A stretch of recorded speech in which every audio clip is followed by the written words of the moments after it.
Hello everyone, I am Ifra, hope you are doing well. तो start करते हैं आज का टॉपिक। आज हम पढ़ने वाले हैं बिल्स पेबल रिपोर्ट के बारे में।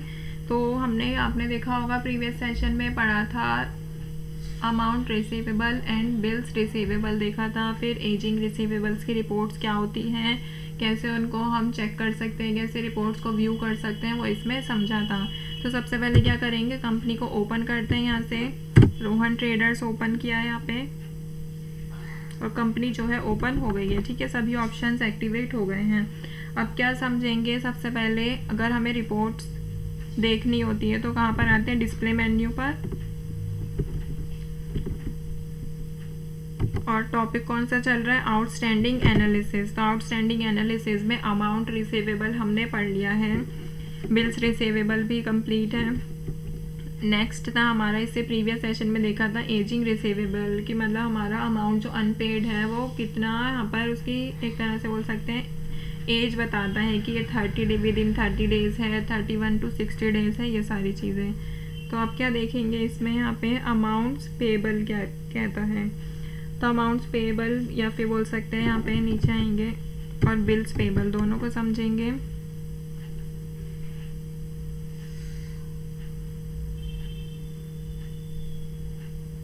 तो सबसे पहले बात करते हैं अमाउंट्स पेबल होता क्या है। मतलब कि ये एक तरह से ऐसा सम ऑफ मनी होता है जो ऑर्गेनाइजेशन जो है किसी को, मतलब उसको पे करना होता है किसी दूसरे पर्सन को, किसी दूसरी ऑर्गेनाइजेशन को।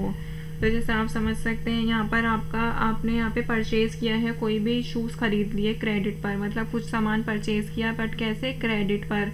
तो यहाँ पर आपका अमाउंट कितना हो गया पेबल, 100 रुपीज़ का अगर वो शूज़ हैं तो 100 रुपीज़ आपका अमाउंट पेबल माना जाएगा। ठीक है, किसको, टू द स्टोर, जो आपको स्टोर को पे करने हैं, क्योंकि आपने वहाँ से शूज़ परचेज़ किए, मतलब पेबल।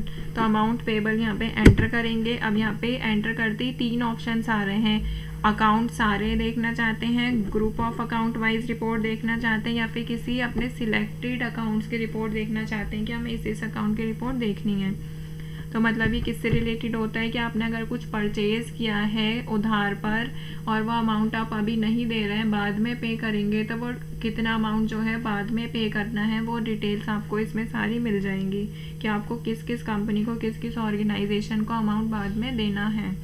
तो ऑल अकाउंट्स पर यहाँ पे एंटर किया, रिपोर्ट डेट यही रहने देते जो है 10 अप्रैल।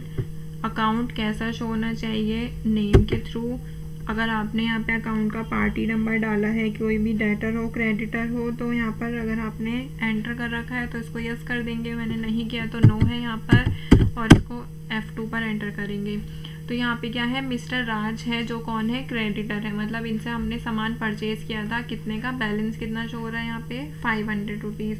तो 500 का सामान जो है इनसे परचेज़ किया गया है उधार पे। तो अगर आपको इस एंट्री को चेक करना होगा कि क्या सामान खरीदा था, ये सारी पूरा डिटेल में व्यू देखना होगा, तो उसके लिए क्या करेंगे, एंटर किया। अब यहाँ पे आपको क्या दिखाएगा कि ये कौन से वाउचर में आपने एंट्री की थी, कौन सी डेट को की थी, और इसका बिल नंबर क्या है या फिर वाउचर नंबर क्या है।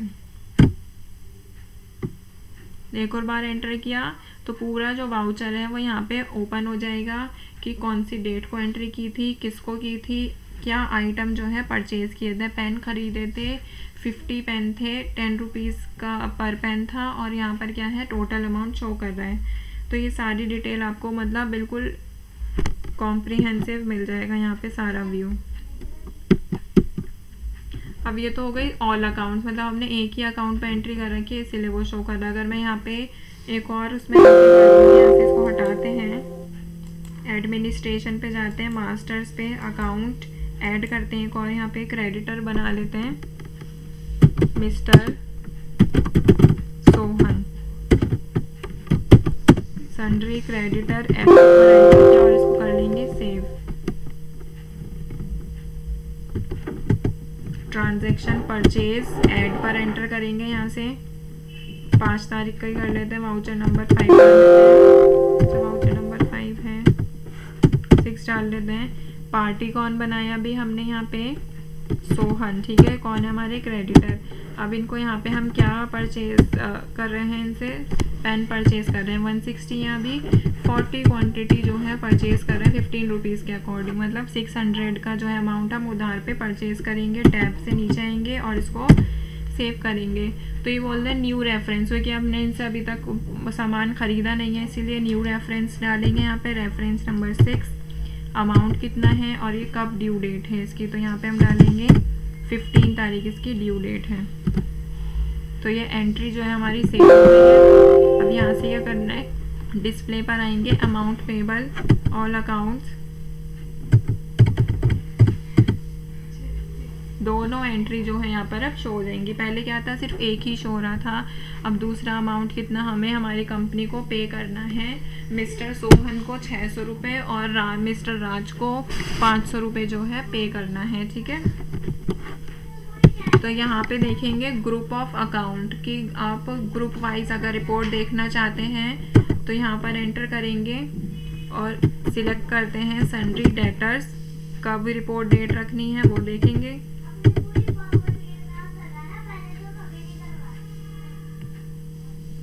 और यहाँ पर क्या है, एंटर कर देंगे। अब यहाँ पे अगर मैंने 15 डेट डाली है तो 15 में भी कुछ नहीं है। यहाँ पे आप क्या कर सकते हैं, डेट चेंज डाल सकते हैं, क्योंकि हमारे सन्ड्री डेटर को मतलब हमें किसी और परचेजर, किसी और बायर को अमाउंट देना ही नहीं है, इसलिए डिटेल आएगी ही नहीं। अब यहाँ पे क्या है, सन्ड्री क्रेडिटर करूँगी तो यहाँ पर जो है अमाउंट आ जाएगा। F2 पर मैंने एंटर किया और दोनों डिटेल्स यहाँ पे शो हो रहे हैं। तो मैं इस पर एंटर करूँगी तो इसकी डिटेल आ जाएगी कि कब ये वाली एंट्री की गई थी, ये सारी चीज़ें। और यहाँ पर डालेंगे, मिस्टर सोहन पर एंटर करेंगे तो उनकी डिटेल्स आ जाएगी कि कब ये वाले वाउचर में एंट्री की गई है, ठीक है। क्लोजिंग बैलेंस क्या है इनका, ये सारी चीज़ें एक और बार इन पर एंट्री करेंगे तो यहाँ पर पूरी जो वाउचर है ये टोटल ओपन हो जाएगा कि आपको पता चल जाएगा कि आपने क्या सामान यहाँ से इनसे परचेज किया है। तो यहाँ से अगर आपको प्रिंट करना होगा इसका तो प्रिंट कैसे करेंगे, ऑल्ट पी पर एंटर करेंगे और यहाँ पे दिखा रहा है कि प्रिंट करना होगा अगर अमाउंट पेबल, तो यहाँ पे एंटर करेंगे फ्रॉम बिजी प्रीव्यू के लिए। फॉर एग्जांपल प्रीव्यू पर जाएंगे और देखेंगे इसका, देखिए सारा अगर और ज़्यादा लिस्ट हो गई तो वो नीचे तक शो हो जाएगी कि आपका इतना अमाउंट जो है आपको पे करना है कि अपने सन्ड्री क्रेडिटर्स को, ठीक है।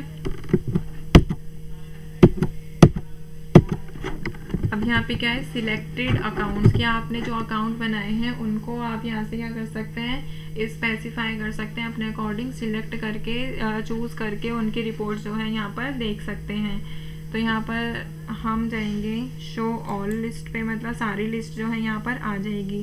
तो जैसे फॉर एग्जांपल मैं यहाँ पे डाल देती हूँ मिस्टर सोहन, ठीक है। मिस्टर सोहन को यहाँ से करेंगे चेक और इसको कर देंगे ओके। तो यहाँ पे जो लिस्ट आएगी वो किसकी आएगी, सिर्फ मिस्टर सोहन की है। तो हमें अमाउंट किसको भी पे करना है, दूसरे कौन थे वो मिस्टर राज, उनको भी पे करना था 500 रुपीज़, बट हमने उनको सिलेक्ट नहीं किया है इसीलिए वो डिटेल नहीं आ रही है। अगर मैं यहाँ से क्या करती हूँ, सिलेक्टेड अकाउंट्स पे जाके शो लिस्ट पे जाएंगे और मिस्टर सोहन को भी यहाँ पे एंटर कर देते हैं, चेक कर देते हैं। और दूसरा क्या था, सर्च पे जाके राज क्रेडिटर थे, इनको भी अब दोनों अमाउंट जो है यहाँ पर लिखाएंगे। रिपोर्ट डेट क्या है, 10 है। अगर आप दूसरी चेंज करना चाहते हैं 15 या फिर 14 तो आप यहाँ से अपने अकॉर्डिंग जो है एंटर कर सकते हैं कि ये रिपोर्ट आप कब मतलब प्रिंट कर रहे हैं, कब ये डिटेल जो है देखी जा रही है, वो यहाँ पर आ जाएगी कि इस डेट तक जो है यहाँ पर इतना अमाउंट हमें पे करना है। 500 रुपये देने राज को और 600 रुपये देने मिस्टर सोहन को। तो यहाँ पर हमने देखा कि कैसे जो है बिल अमाउंट रिसीवेबल में हमें रिपोर्ट्स यहाँ पे हम देख सकते हैं, चाहे वो ऑल अकाउंट्स हो, ग्रुप ऑफ अकाउंट्स करके देखना हो कि मतलब यहाँ पे सारे ग्रुप वाइज देखना हो, या फिर हमें किसी पर्टिकुलर किसी स्पेसिफाइड ग्रुप को या फिर स्पेसिफाइड अकाउंट की एंट्री को यहाँ पे देखना हो कि हमने उनको क्या एंट्री की थी, क्या सामान यहाँ से इनसे खरीदा था, कब उसकी लास्ट ड्यू डेट है। ये सारी चीज़ें अगर हमें चेक करनी होती है तो हम अमाउंट पेबल पर जाते हैं और इसके रिपोर्ट्स को यहाँ से देख लेते हैं। नेक्स्ट सेशन में क्या देखेंगे, बिल्स पेबल और एजिंग पेबल्स, ये दोनों कंप्लीट कर लेंगे। तो मिलते हैं यहाँ पे नेक्स्ट सेशन में। Stay tuned and thank you.